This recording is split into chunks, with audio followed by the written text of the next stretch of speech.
it's time to sit back and relax with your favorite drink. And listen.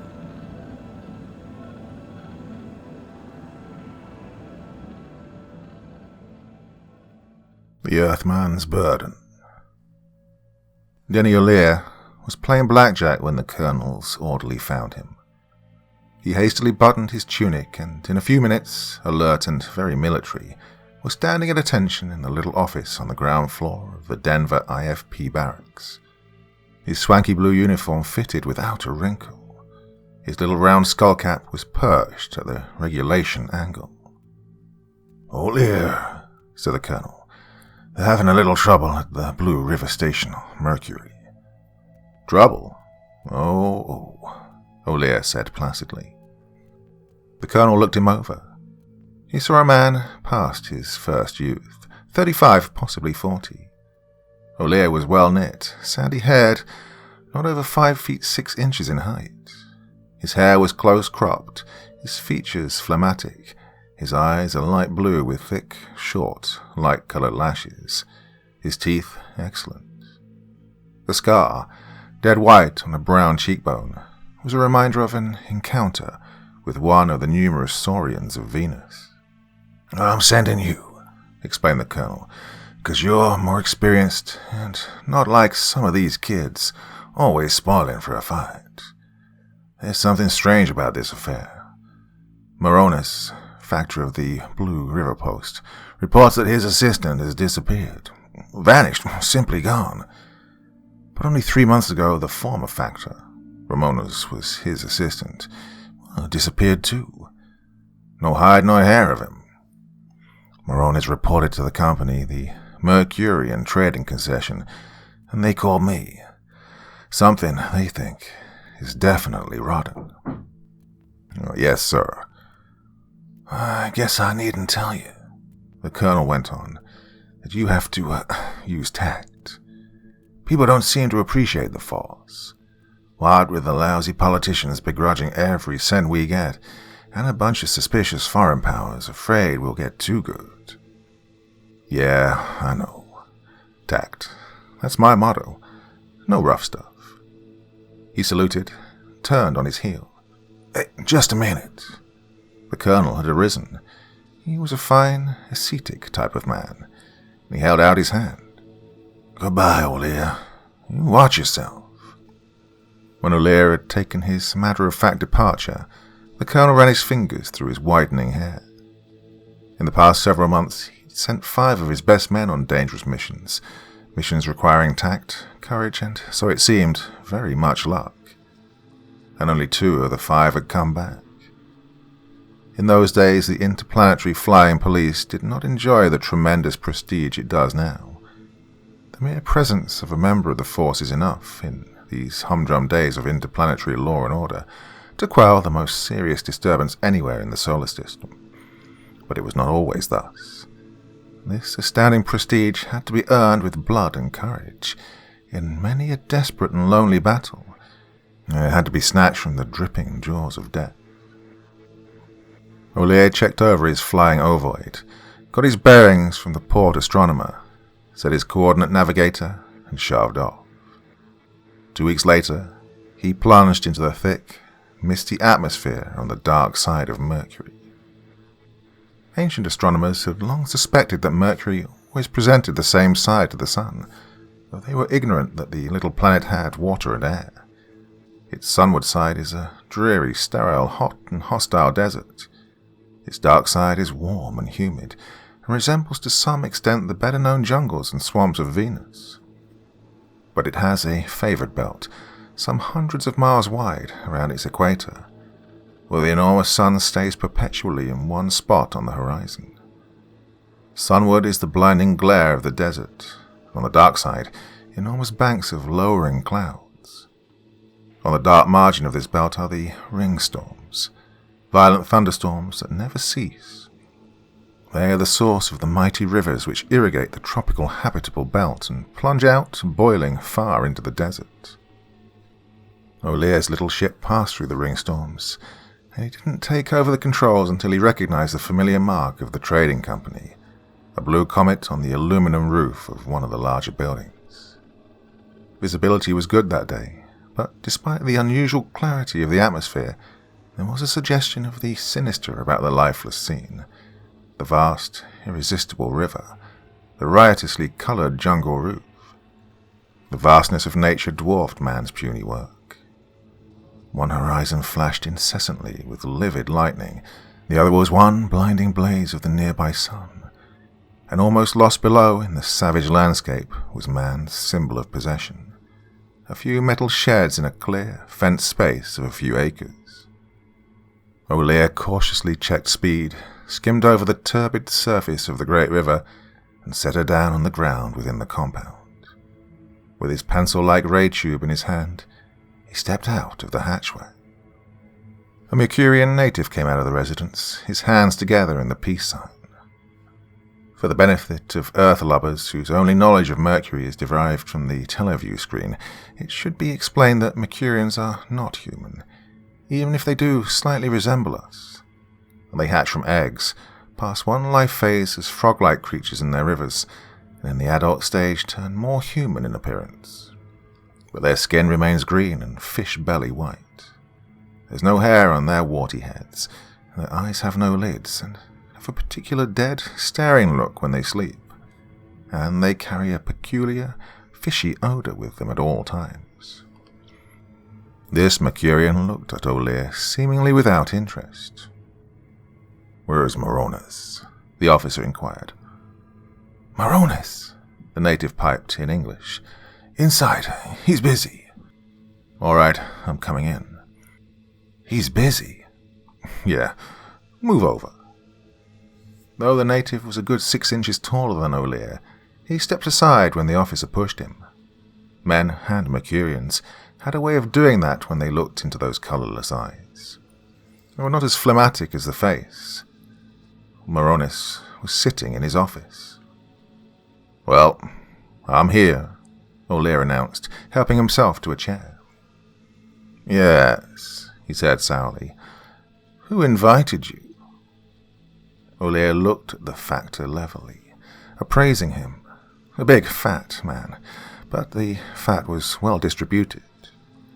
Saturnine face, dark hair, dark and bristly beard. The kind that thrived where other men became weak and fever-ridden.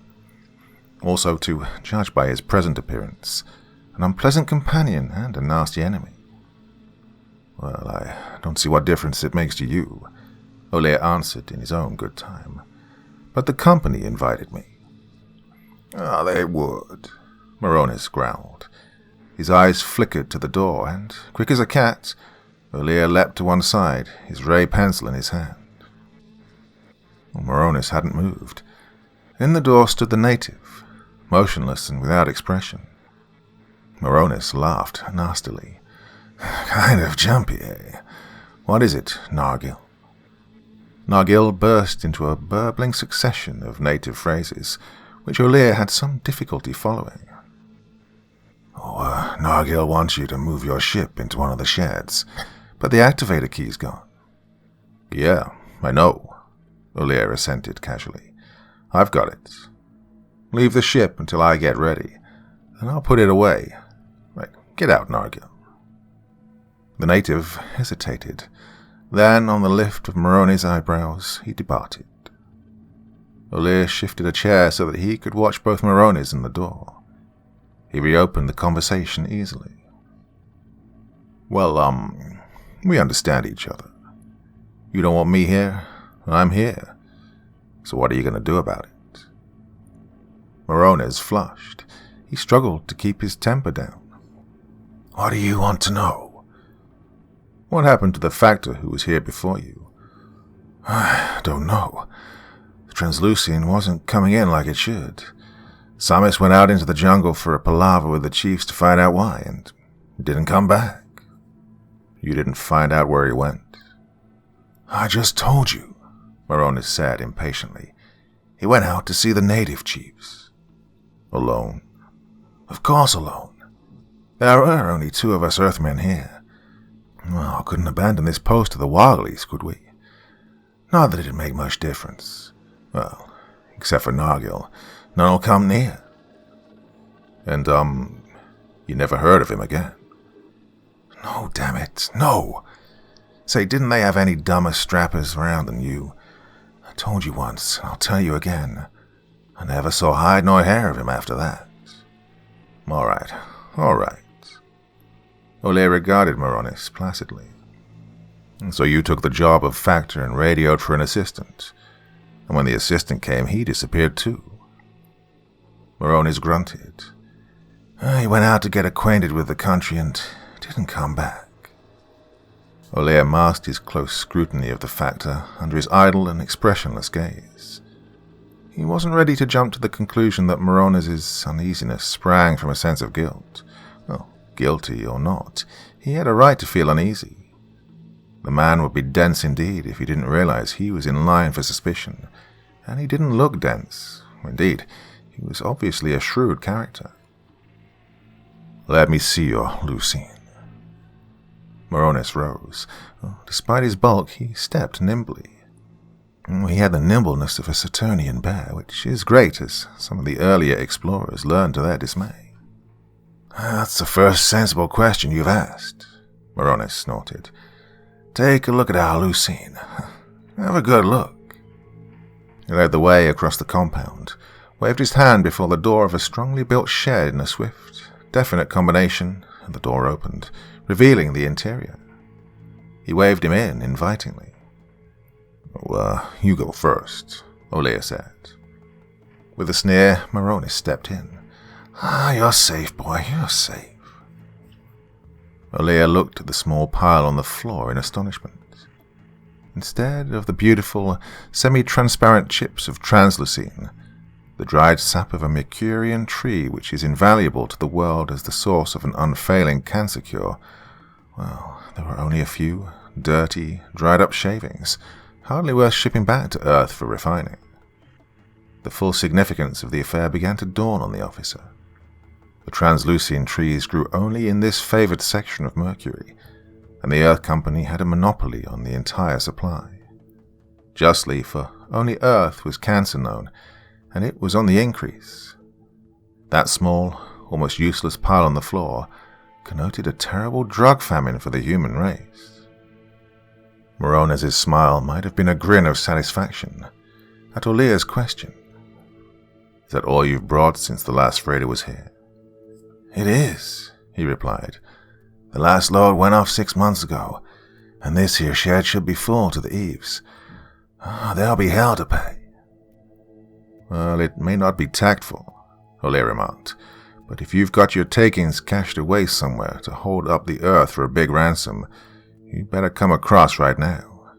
You can't get away with that, fellow. You should have close to $6 million worth of it, and you can't get away. You just can't. At this, Moronis controlled his anger with some effort. Like any dumb strapper, you've made your mind up, ain't you? Oh, go ahead. Get something on me. Here I was almost set to give you a lead that might get you somewhere. And you're coming off, well, trying to make out I stole the Lucine and killed those 2 fellas, eh? Go ahead. Get something on me. But not on company grounds, no. You're leaving now. And with that, he made a lunge at the officer, quite beside himself with rage. Olear could have burnt him down, but he was far too experienced for such an amateurish trick. Instead, he ducked to evade Moronis' blow, but the big man was as agile as a panther. In midair, so it seemed, he changed his direction of attack. The big fist swept downward, striking Olear's head a glancing blow. But the men of the Force have always been fighters, whatever their shortcomings as diplomats. Olear countered with a strong right to the body, thudding solidly, for Moronis' softness did not go far below the surface.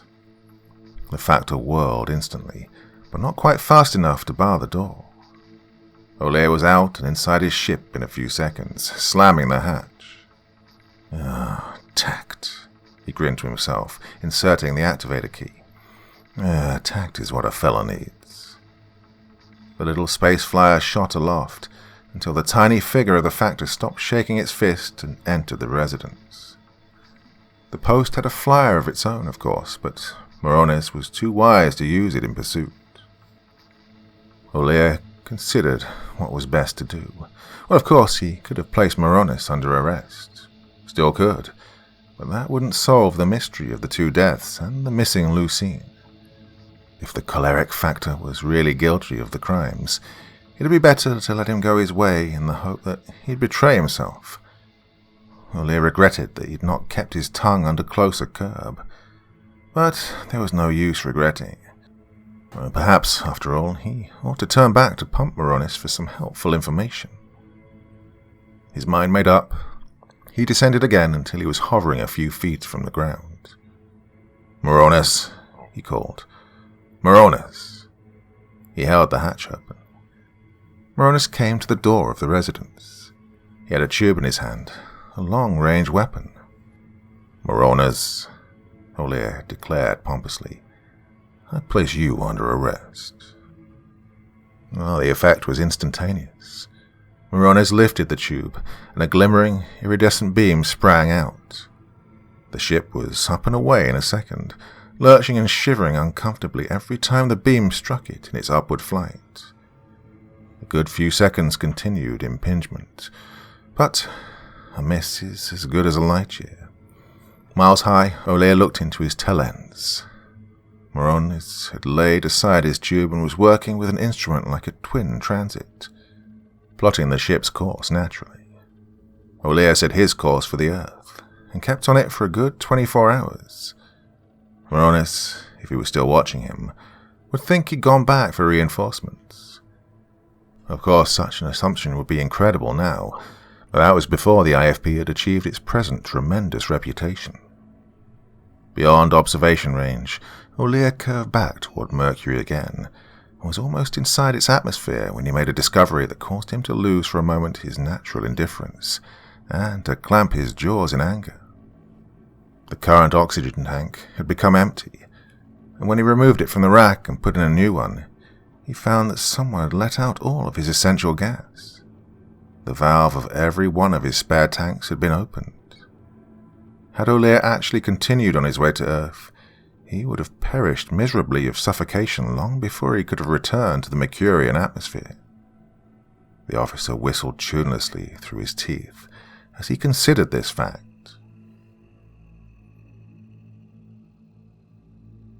The visibility was by this time normal, or that is, so poor it would not have been possible to land very close to the trading station.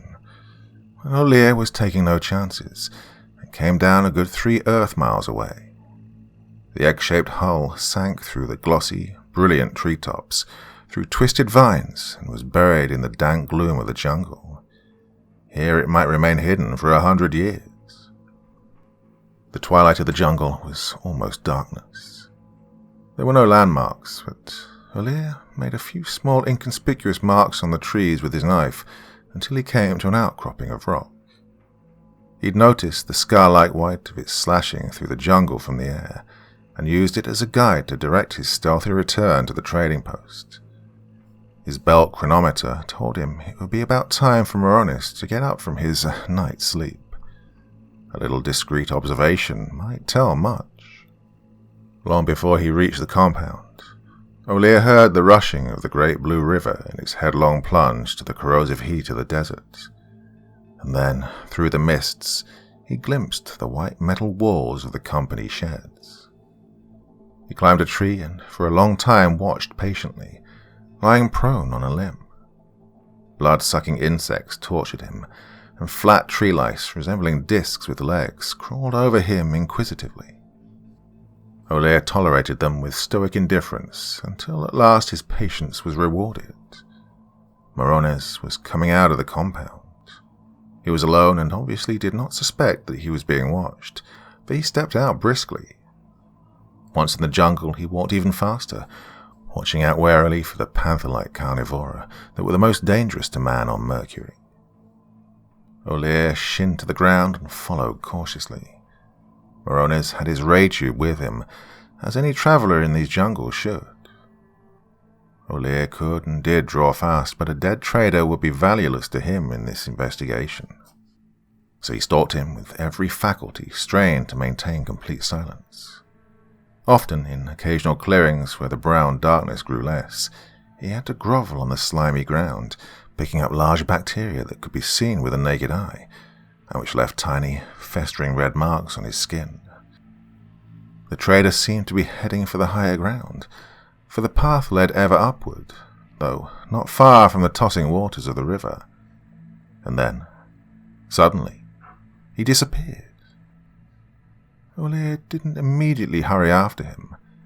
A canny fugitive, catching sight of his pursuer, might suddenly drop to the ground and squirm to the side of the trail, there to wait and catch his pursuer as he passed. So Olear sidled into the all but impenetrable underbrush and slowly, with infinite caution, wormed his way along. Presently he came to the little rise of ground where Moronis had disappeared, but a painstaking search did not reveal the fact. There were, however, a number of other trails that joined the very faint trail that he'd been following, and now there was a well-defined track which continued to lead upward. With a grimace of disgust, Olear again plunged into the odorous underbrush and travelled parallel to the trail. It was well he did so, for several Mercurians passed swiftly, intent, so it seemed, in answering to a shrill call that at times came faintly to the ear. They carried slender spears. Several more Mercurians passed. The growth was thinning out, and Olear did not dare to proceed further. However, from his hiding place he could discern a number of irregular cave openings, apparently leading downward. They were apparently the entrances to one of the native cavern colonies, or perhaps a meeting place. No Earthman had ever entered one, but it was thought that they had underground openings into the river. As the cave openings were obviously natural, Olear conjectured that there might be others that were not used. After an anxious search he found one, narrow and irregular, well hidden under the broad glossy leaves of some uncatalogued vegetation. As it showed no evidence of use, Olear unhesitatingly slid down into it. It was very narrow and irregular, so that often he was barely able to squeeze through.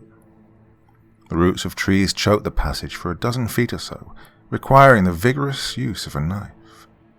Bathed in sweat, his uniform a filthy mass of rags, Olear at last saw light.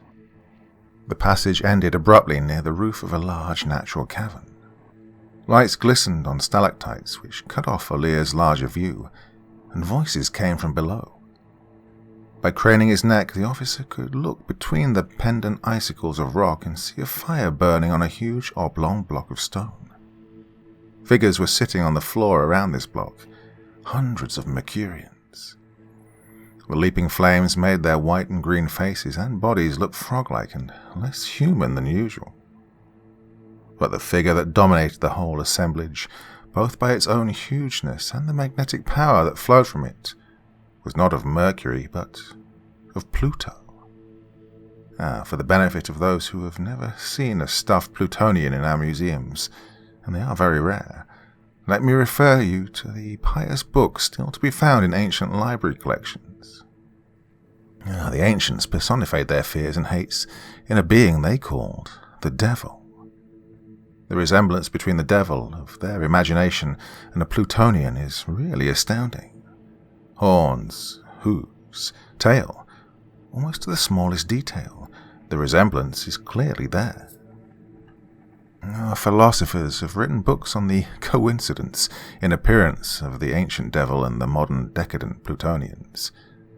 The Plutonians were once numerous and far advanced in science, and no doubt they called on the earth many times in prehistoric days, and the so-called devil was a true picture of those vicious invaders, who were somewhat less human than usually portrayed. What was once classed as superstition was therefore a true racial memory. Long before our ancestors came out of their caves to build houses, the Plutonians had mastered interplanetary travel, only to forget the secret until human ingenuity should reveal it once more. The modern Plutonian in that dank cave was over 10 feet tall, and it's easy to see why he dominated the assemblage. His black visage was set in an evil smile. His ebony body glistened in the firelight. He held a 3-pronged spear in one hand and sat on a pile of rocks, a sort of rough throne, so that he towered magnificently above all others. He spoke the Mercurian language, although the liquid intonations came harshly from his sneering lips. "Are ye assembled, frog folk, that ye may hear the decision of your thinking ones?" he asked. A respectful, peeping chorus signified assent. But in that there was a hint of unrest, even of fear. "Speak, ye thinking one, your commands." "Hear me first." An old Mercurian, unusually tall, faded and dry-looking, his thick hide wrinkled like crushed leather, rose slowly to his feet and stepped before the oblong stone. His back was to the Plutonian, his face to the crescent of chiefs. "Ah, the wise one." A twittering murmur went around the assemblage. "Hear the old wise one." "My people, I like this not," began the ancient. "The lords of the Green Star have dealt with us fairly. Each phase they have brought us the things we wanted." He touched his spear and a few gaudy ornaments on his otherwise naked body, "in exchange for the worthless white sap of our trees.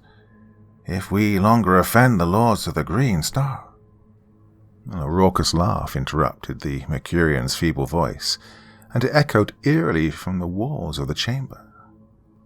"Valueless you call the white sap," sneered the Plutonian. "You hear me.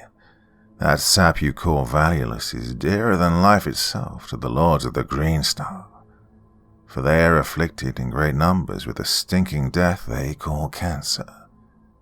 It destroys their vitals, and nothing in this broad universe can help save them, save this white sap that you give them. In your hands you have the power to bring the proud lords of the Green Star to their knees. They would fill this chamber many times with the most priceless treasures for the sap you give them so freely. Withhold the sap, and your thinking ones may go to the Green Star itself to rule over its lords. They are desperate. Their emissaries may even now be on the way to beg your pleasure. Speak, thinking ones. Would you not rule the Green Star?" But the chiefs failed to become enthused. One of them rose and addressed the Plutonian. "O Lord of the Outer Orbit, for near one full phase have you dwelt among us, and well should you know we have no desire for conquest. We fear to go to the Green Star to rule." "Then let me rule for you," exclaimed the Plutonian instantly. "My brothers will abide with you as your guests, shall see that you receive a fair reward for the white sap, and I will convey your commands to the lords of the Green Star." To this the old wise one raised his withered hands, so that the uncertain twittering of voices which followed the Plutonian's suggestion subsided. "My children," piped the feeble old voice, "the Black Lord has spoken cunning words, but they are false. It's plain to see he desires to rule the Green Star, and our welfare does not concern him. If so it be that the white sap is of great value to the lords of the Green Star, it is still of no value to us, and if the gifts they bring us are of no value to them, they are dear to us." The Plutonian sneered at this. "Dearer than the paste of strange dreams?" A startled hush fell among the assembled Mercurians. They looked guiltily at one another, avoiding the eyes of the old wise one. "What is this?" he shrilled, turning furiously to the Plutonian. "Have you brought the paste of evil to our abode, knowing well the strict prescription of our tribe? Fool! Your death is now upon you." But the Plutonian only grinned and spread his glistening black hands in a careless gesture. High overhead, peering through the stalactites, Olear instantly understood the Plutonian's strange power, the paste of strange dreams, a fearsome narcotic of that far-swinging dark planet. More insidious and devastating than any drug ever produced on Earth, it had wrought frightful havoc among many solar races. The Earthman had opened the lanes, broken the age-old barriers of distance, so that the harpies of evil could traffic their poison from planet to planet. And so the paste of strange dreams was added to the Earthman's burden. "Seize him, the evil one!" shrieked the old chief, but the Mercurian sat sullen and silent, and the Plutonian sneered. Finally, one of the chiefs arose and, with an effort, faced the old wise one and said, "The strange dreams are dearer to us than all else. Do as he says." The piping voices rose in eager acclamation, but the old wise one held up his claws, waiting until silence returned. Wait. Before you commit this folly, hear the Green Star Man. Many times has he demanded audience. Let him come in." "It's not permitted," demurred one of the chiefs. "You permitted this being of evil to enter. Let him enter also." "He is in the outer chambers now," one of the guards spoke. "His face is like the center of a ringstorm." "Let him enter." And so Moronis strode into the room angrily. Blinded by the fire after the darkness of the antechambers, he didn't at first see the Plutonian. He strode up to the ancient chief and glared at him. "Does the old wise one learn wisdom at last?" he rasped. The ancient shrank away from him, as did the nearer of the lesser chiefs. "The old wise one thinks less of his wisdom," he replied wearily. "Behold!" He pointed to the enthroned Plutonian. Moronis started. His hand flashed to his side and came away empty. Deft fingers had extracted his ray tube. But he was a man of courage, and never could it be said to his shame that an Earthman cringed in the sight of lesser races. "So, it's you, my friend," he snarled in English. The Plutonian, accomplished linguist, replied, "As you see.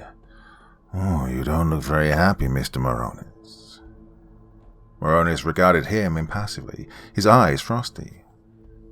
"That explains everything," he said at last with cold deliberation. "First Samus, then Boyd. Gonna finish me next, I suppose." The Plutonian twisted the end of an eyebrow and smiled. "Interested in them? What'd you do with their bodies?" The Plutonian jerked his thumb carelessly. "The river you call the Blue is swift and deep. But before you follow them, there is certain information I wish to get from you. Where is the soldier who came to visit you?" A crafty light came into Moronis' face. "Oh, he's not far from here, and waiting for me." Olear, in his cramped hiding place, could not help feeling a warm glow of admiration for Moronis' nerve, because Moronis thought him well on his way to Earth. "Nargil, what did your master do with the visitor?" "Drove him back to the Green Star," Nargil said promptly. "And the oxygen tanks, did you empty them?" "I let them hiss." Nargil's grin was sharkish. "News to you, Moronis? Your officer's corpse has probably dropped into the sun by this time.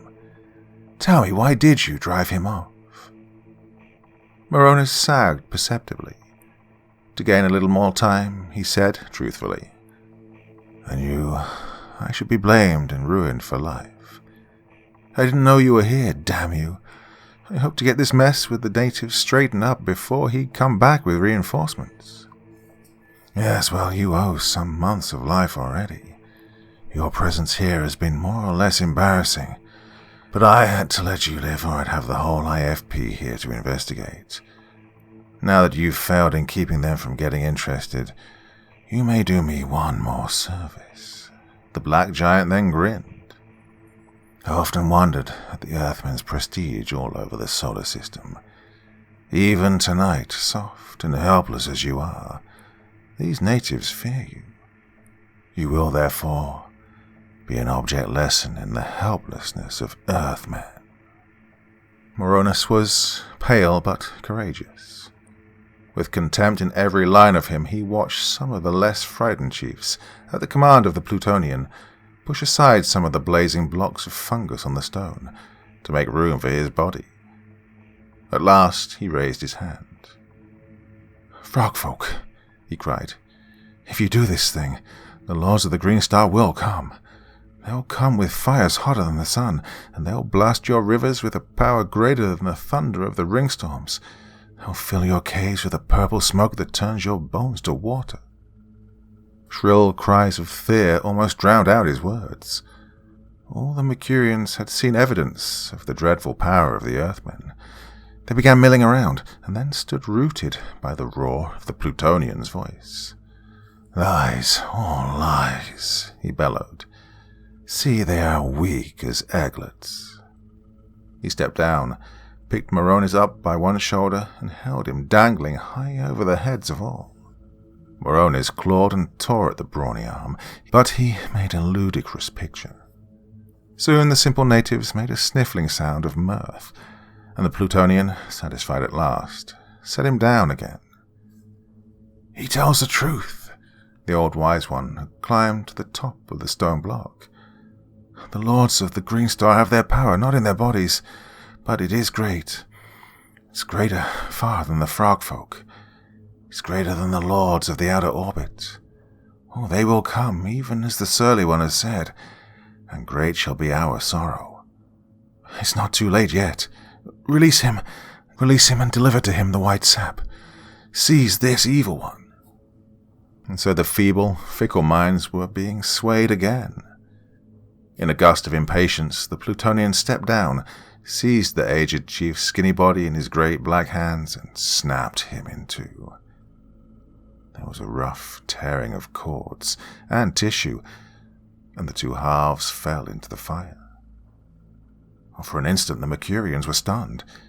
Then some of them vented hissing sounds of rage, while others prostrated themselves on the floor. The black giant watched them narrowly for a moment, then turned his attention back to Moronis. He seized him by the arm and drew him slowly and irresistibly to him. The murder of the old wise one had been done so quickly that Olear was unable to prevent it. Had he been able to use his ray weapon, he could have burned the Plutonian down, but it had been bent at one of the narrow turns of the crevice he had come down. So it was that the need for extreme lightness in weapons was rather overdone in those early times, and just a little rough handling made them useless. So now Olear, weaponless except for the service knight at his belt, began the hazardous undertaking of climbing among the stalactites to a position approximately above the Plutonian's head. This job required judgment. Some of the stone masses were insecurely anchored and would crash down at the slightest touch.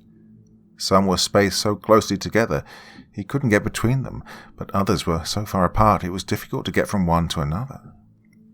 Yet he made it somehow, and, unnoticed, for all eyes were being turned on the tense drama being enacted below. From almost directly overhead, he saw Moronis being drawn upward. "You saw," the Plutonian was saying triumphantly in Mercurian.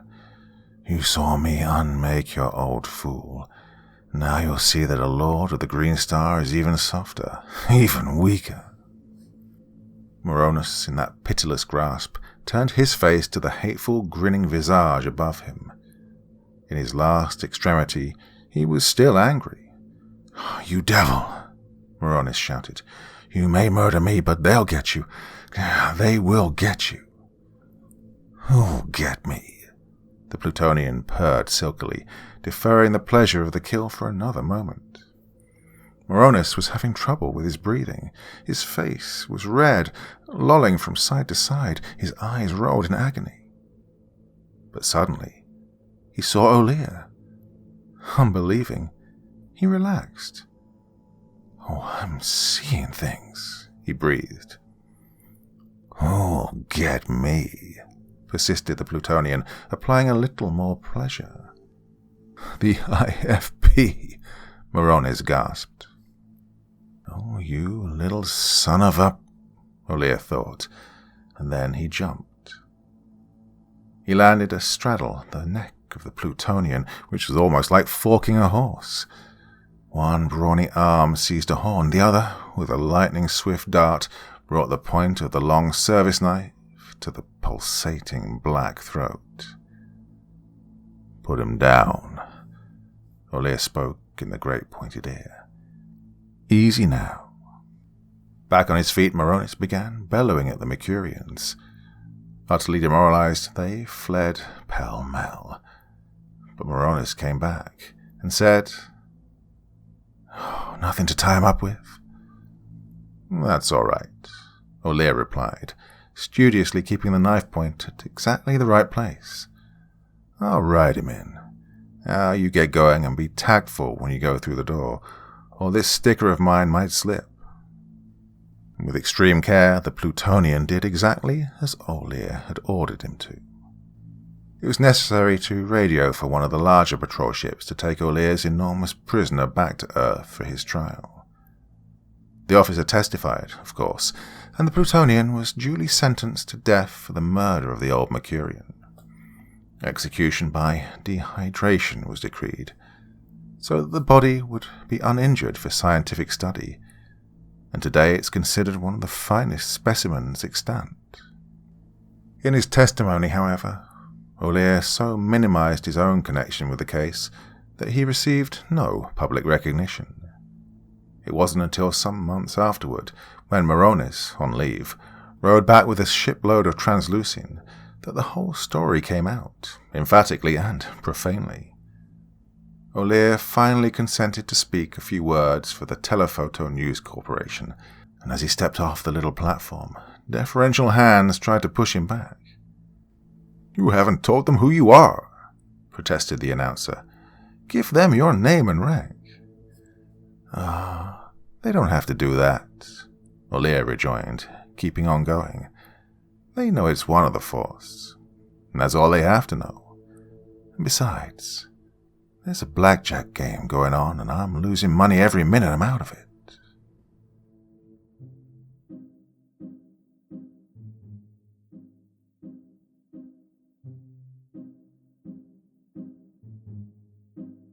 Okay, what the hell was that all about? Now, I do love these old-school 1930s stories, and some of them are truly awesome, and I really enjoyed every minute of that one, but what the damn hell, what was going on there?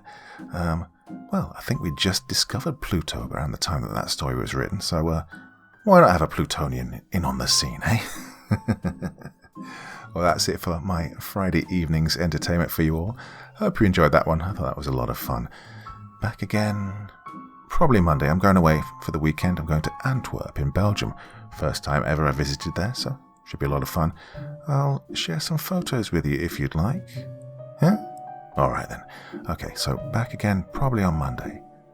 Till then, my dear friends, very, very sweet dreams and bye-bye. Thank you so much for taking the time to listen to this story today. Really means a lot to me and to the author of the story, of course. Well, if you want to know more about me, I'm pretty much everywhere on social media. You can find me on Facebook, Twitter, Instagram. You can download my music on SoundCloud. I've got a Patreon if you feel like. Throw me $1 or $2. Very much appreciated. And of course, on Reddit, I have a place where you can leave stories if you want me to read one that you've written. Well, hoping to see you all again very soon. Till then, sweet dreams, and bye-bye.